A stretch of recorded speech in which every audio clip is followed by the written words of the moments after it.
It's the issue that has shaken the Olympic movement, Russia and Ukraine. As fighting in the war continues, a different kind of battleground opens up in Paris. The two countries' athletes will go head-to-head in the French capital with far more than just medals on the line. For many observers, the soul of the Olympic Games is at stake. An event that claims to unite the world could well become a stage for protest, outrage, and division. We'll ask, is the International Olympic Committee's stance on the conflict right? Could the issue still get out of control in Paris? And could it change the Olympic Games as we know them forever? Не повинно бути представників країни-терориста на Олімпійських іграх. Je préfère qu'ils ne viennent pas. We can join hands and work together. Some of them deserve that Ukrainian sportsmen should beat their face. I don't think that sports can solve this.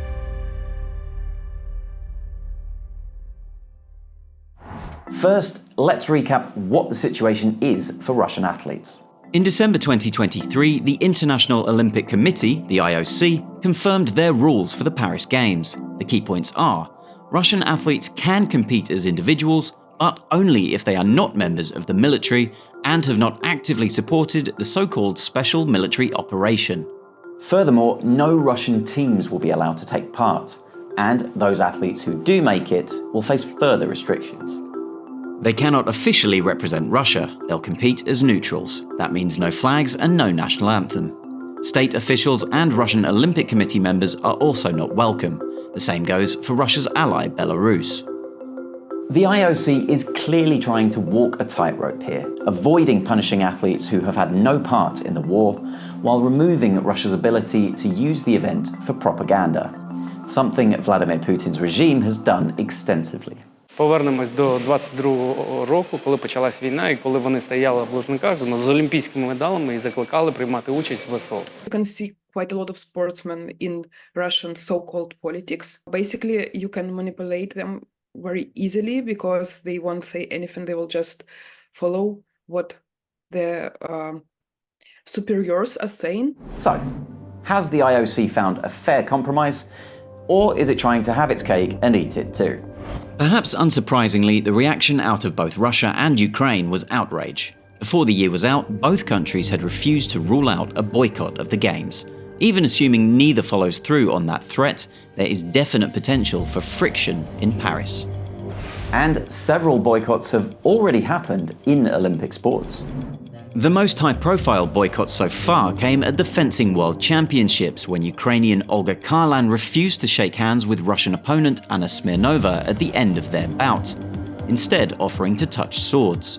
Smirnova rejected that gesture, leading to a 45-minute standoff. The victorious Karlan was disqualified from the tournament as a result, which also cost her ranking points that count towards Olympic qualification. All this caused a massive outcry in the sporting world, and the International Fencing Federation eventually caved and reversed Karlan's disqualification. The IOC also intervened, guaranteeing Karlan a place at the Games. All this raises the question: will athletes like Karlan repeat their protests on the biggest stage? And if so, what will the IOC do? Further acts of protest have been seen elsewhere. In tennis, for example, Ukraine's Marta Kostyuk refused to shake hands with Belarus's Arina Sabalenka at the 2023 French Open. Then the Paris crowd booed Kostyuk for what they saw as unsporting conduct. Given the Olympics is supposed to bring the world together, the IOC will be hoping to avoid something similar happening at the same venue. But a peaceful fortnight in Paris looks unlikely. Как относиться к тому, что спортсмены, представляющие страну-агрессора, приехали выступать на Олимпийские игры, которые вроде бы являются символом мира. Ukrainian officials and athletes have been outspoken about their demands for Russia to be banned from international sport outright. На мій погляд і погляд всіх людей, які живуть тут і всього цивілізованого світу, не повинно бути представників країни-терориста на Олімпійських іграх. Russian Federation must be banned from any international sporting activities, including the Olympics, until their troops are withdrawn from Ukraine and until the territorial integrity of Ukraine is restored in internationally recognized borders. For a while, athletes were even banned from taking part in events where Russians were also participating.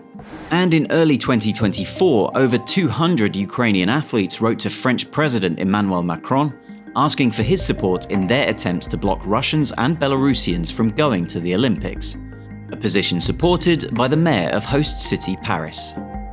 Personnellement, et c'est pas de mon ressort la décision, je préfère qu'ils ne viennent pas. On connaît les pressions qui sont exercées par Poutine sur les ressortissants russes, de voir défiler, y compris sous bannière neutre, ces athlètes. One of the signatories of that letter, world high jump champion Yaroslava Mahuchik, said separately that, quote, "We will do everything possible that the Russians and Belarusians are not allowed to go to the Paris Olympics." Mahuchik can at least console herself that she will not have to compete against them. That's because World Athletics, the body that governs track and field events, has never lifted the ban on Russian athletes that it put in place shortly after the invasion of Ukraine. Most governing bodies are sticking closer to the IOC's line, though, allowing Russians to compete if they fit certain criteria. And that's not good enough for many Ukrainians, including 2 gold medalists. I try to do my best on the carpet for future win against Russian presenters. Some of them deserve that Ukrainian sportsmen should beat their face because they supported Russian army and ask the population of Russia to donate. Ті російські спортсмени, які будуть здобувати нагороди на міжнародних змаганнях, ці нагороди будуть крові, смерті та сліз. Specifically, the blood and deaths of Ukrainian athletes are central to this stance. Ukraine's Olympic Committee President Vadim Gudzait said at the end of 2023, just a few weeks after the IOC confirmed the rules for the Paris Games, that over 400 sportsmen and women had been killed in the conflict. Regardless of how many would have been candidates to compete at the Olympics, it's a loss that hits close to home for the community. Десь 500 метрів відсюди, на початку січня, дитячий спорткомплекс «Локомотив» вдарила ракета російська. Атлетам, які сьогодні готуються до Олімпійських ігор, це дається дуже важко. Incidents like the one shortly after the start of the invasion, where Russian gymnast Ivan Kuliak taped the Z symbol associated with the war to his chest, have added to the tension between the 2 sets of athletes. So he was surrounded by Ukrainian sportsmen, and it looked terrible. I mean, I can't imagine how it feels when your home is invaded, and here it is, the sportsman supporting this invasion in front of your eyes. All this makes being forced to compete with Russians a highly emotive issue for Ukrainian athletes. А що ви скажете дівчині, яка буде приймати участь на змаганнях в Олімпійських іграх, у якої загинула мати чи батько? Це в них все відкладеться на все життя, і вони будуть знати, що таке війна. But they would not be the first athletes to have to deal with these emotions at the Games. In fact, very few countries have ever been completely banned from the Olympics. The first exclusions came at the 1920 Games. Held in Antwerp, Belgium, shortly after the end of the First World War, Germany and several of its allies were not invited to take part. The same was true in Paris 4 years later, and it was a similar story in 1948. Former Axis powers Germany, Japan, and Bulgaria were shut out of the London Olympics just 3 years after the end of the Second World War. South Africa was excluded for over 20 years due to apartheid. Neighbouring Rhodesia, now Zimbabwe, was also banned in the 70s due to its white minority-led government. And Afghanistan was barred due to the Taliban's own ban on women playing sport. Basically, world wars aside, there is no precedent for the IOC banning an entire nation from the Olympics due to its involvement in a conflict. So, if a ban is not the norm, is there any other justification for barring Russia? One argument is that sporting success stories can be, and regularly are, used as propaganda by Vladimir Putin's regime. Путин будет использовать для пропаганды любой вариант. Он будет говорить, посмотрите на этих мерзавцев, они говорят, что спорт не политики и не допускают наших спортсменов, которые ни в чем не виноваты. А с другой стороны, будет говорить, ура, ура, браво, наши спортсмены выступили, одержали там 5, 6, 7 побед и доказали, что несмотря на ненависть англосаксонского мира, проклятого коллективного Запада, НАТО, шмата и так далее, мы все равно самые сильные. As we said earlier, the IOC tried to address this in its rules by banning government officials from the event, making athletes compete as neutrals and removing markers of Russian identity, like flags and the national anthem. Of course, calling someone a neutral athlete doesn't change the fact that they are Russian. And if they win gold, that will not be negated simply because the national anthem is not played at the medal ceremony. Все знают, наш это флаг, не наш. Все знают, что наш спортсмен. Это вот очевидная вещь. Но и поэтому я, в принципе, и поддерживал то, чтобы наші спортсмени їхали на такі соревновання. Але я не розумію, що таке нейтральний атлет, як і багато людей. Нейтральний атлет – що це? Це людина, яка повертається в країну, в свою країну, де витрачає гроші, яка вона виграла на міжнародних змаганнях, і витрачає їх, платить податки, і за ці податки вбивають наших країн? Да ні. And how effective is it to call them neutral athletes when the media in Russia is geared towards spreading the regime's message? I wouldn't call it media because they are not journalists. These are propaganda.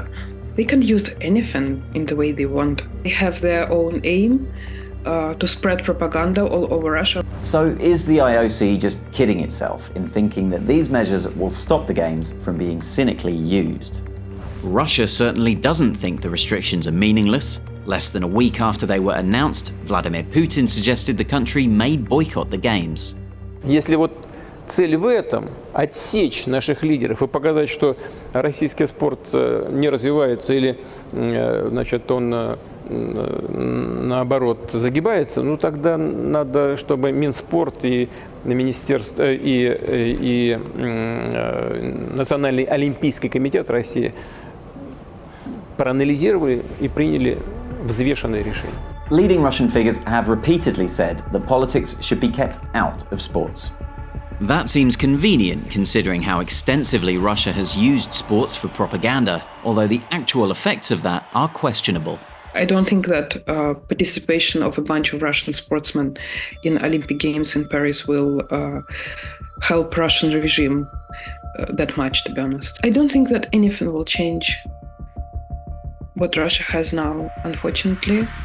Even if the death of Navalny didn't change it. Keeping sport and politics separate fits with Thomas Bach's vision of the Games, which he claims bring the world together in a way that no other event does. Yes, we can come together, even in times of wars and crises.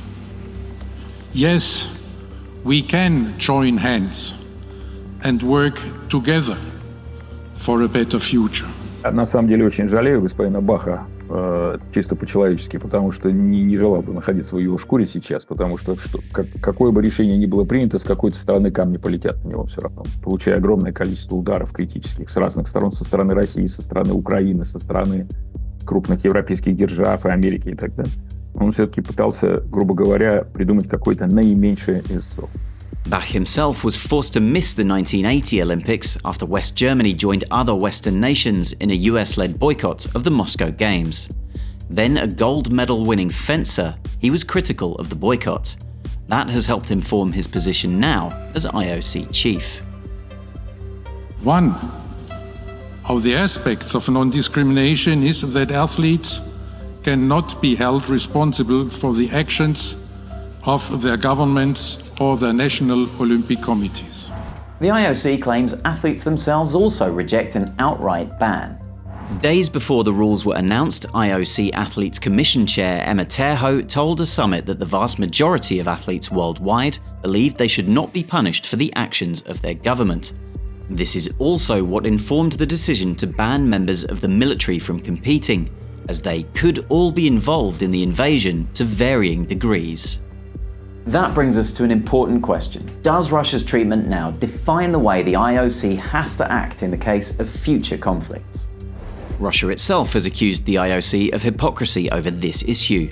The IOC responded by saying the Russian situation is unique because the invasion took place just 4 days after the 2022 Winter Olympics, thus breaking the Olympic truce, which calls for peace a week either side of the Olympic and Paralympic Games. It was the third time in 14 years Russia had broken the truce after a conflict with Georgia during the 2008 Summer Games and the annexation of Crimea during the 2014 Winter Games, which Russia itself hosted. For many outside of the IOC, though, it's not about the timing. It's about the actions themselves. With the restrictions it has placed on Russia, the IOC has set a precedent that is sure to be raised repeatedly in the future by nations that have been attacked and, of course, by Russia. С точки зрения моральной, это вопрос очень тяжелый, большой и на многие годы вперед. The IOC may want to keep politics out of the Olympic Games at all costs, but it is the nature of the beast. International athletes naturally bring international rivalries and grievances with them. As long as the war continues, it will influence Ukrainians who face off with Russians at the Games. And that means there could be trouble ahead in Paris. Do you think Russians should be allowed to compete at the Paris Olympics? Let us know in the comments.